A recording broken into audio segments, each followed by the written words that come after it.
Sticks and stones may break my bones, but words will never. That is a lie. Words hurt.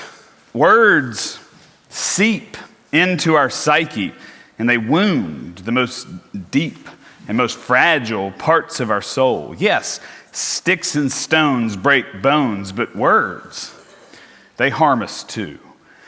And I think that's exactly what James is saying here in James 3. I mean, here's some of these words again. Not many of you should become teachers, my brothers and sisters, for you know that we who teach will be judged with greater strictness. For all of us make many mistakes. Anyone who makes no mistakes in speaking is perfect, able to keep the whole body in check with the bridle. If we put bits into the mouths of horses to make them obey us, we guide their whole bodies. Or look at ships. Though they are so large that it takes strong winds to drive them, yet they're guided by a very small rudder, wherever the will of the pilot directs. So also the tongue is a small member, yet it boasts of great exploits. How great a forest is set ablaze by a small fire, and the tongue is a fire. The tongue is placed among our members as a world of iniquity. It stains the whole body, sets on fire a cycle of nature, and is itself set on fire by hell. Now, I'll stop here. Powerful words. I really like all the metaphors that James is using. If we put bits into the mouths of horses to steer them, the same is true for our tongues. Ships need huge sails and wind, and the tiny rudder guides them. The same is true for our tongues. A forest is set ablaze by a spark. The same is true for our tongues. The tongue is tiny. It pales in comparison to our bodies or our lives or our relationships or the trajectory of our careers or our families. Yet this tiny little thing is like a bit that controls us, or a rudder that steers us, or a spark that inflames us. In other words, in all that we are, physically, emotionally, socially, relationally, as big as we are, the tongue, as tiny as it is, it can bring it all down. James goes on to say this, verse 7. For every species of beast and bird, of reptile and sea creature can be tamed and has been tamed by the human species, but no one can tame the tongue, a restless evil, full of deadly poison. I need to confess a time when this was very true for me. All right, I remember standing in the lunch line in high school. It was football season. I was a football player, and we football players get to wear our game jerseys during the day at school for the whole day. But we also get to give the other jersey, either our away jersey or home jersey, to someone that we care about, and they can wear it during the day. So for most of the season, I had the same girl wear my jersey. We weren't dating, but I wanted to. And I thought it was implied that since I wanted her to wear my jersey, and since I was not asking anyone else to wear that jersey, that we were kind of a thing.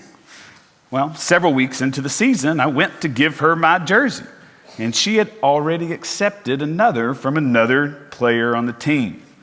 Now, this girl and her friends made a kind of a public to-do about it, and my ego was blindsided. I still feel the emotions of that. I was exposed. I didn't have anyone lined up to wear my jersey, and so I didn't give it away. Now, I know this sounds terribly small in the big scheme of things, but from my high school perspective, this was huge. I was an overconfident, ego-driven, affirmation-seeking high schooler, and this moment took me to my knees. I'm still talking about it 25 years later. But not because of what she did to me. but because of what I said to her next. She was standing in the lunch line. I have on my jersey and she's wearing somebody else's. It's a whole thing. We had this friend group who always ate together. We're going back and forth. There's a bunch of us jawing at each other. My friend group's trying to get under my skin, poking fun at me. Who's wearing your jersey, Barrett? At this point, it's just kind of a big joke. And then she turns around and gets in on the laugh. And I see her face to face. That laugh, that was it. That was the final straw. That's when I said it in front of all of her friends in the lunch line, the most terribly mean thing that I could think of in the moment. And all I could think was how smart I was for saying it. It was petty, it was stupid, it was hurtful, and I intentionally wanted her to feel bad. What came out of my mouth, I could still feel it. And I know what I said, I'm not going to tell you. The hate and the shame followed me. My words, they acted like deadly poison. So the girl turned, she walked away. She didn't eat lunch that day. I never saw her cry, but her friends assured me she most definitely did. I had won the battle of wits, but at what cost? For the record, I never addressed this moment with her ever. We also never dated, you can imagine. Look at verse 9. With our tongues we bless the Lord and Father, and with it we curse those who are made in the likeness of God. We sure do. Look at verse 10. From the same mouth come blessing and cursing. My brothers and sisters, this ought not to be so. It sure shouldn't. As Christians, we need to make sure we are taming our tongues. What we say matters. How we say it matters. Look at verses 11 and 12. Does a spring pour forth from the same opening both fresh and brackish water? Can a fig tree, my brothers and sisters, yield olives, or grapevine figs? No more can salt water yield fresh. James is really all over it with the metaphors here, and for good reason. Our words are used to cut people down, to drown people out. Our tongues are like tameless beasts used to both praise the Lord and curse our neighbor. But this is what ought not to be so. If mercy is going to triumph, we have to learn to control the parts of us that seek mercilessness.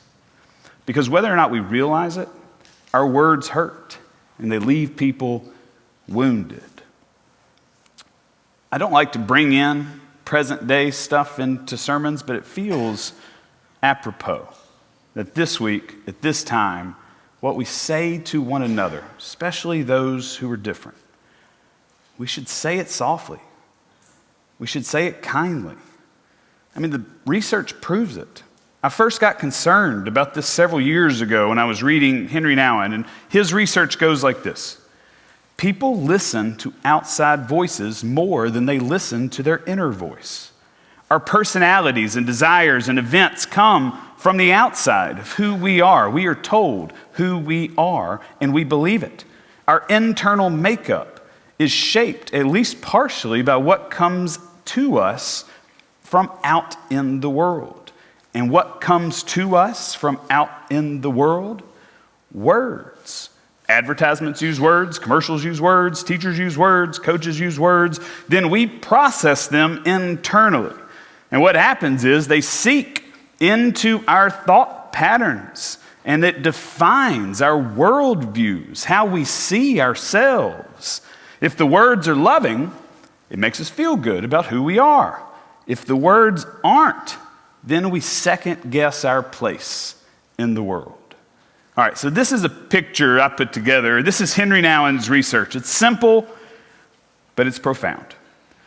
The world tells you something negative.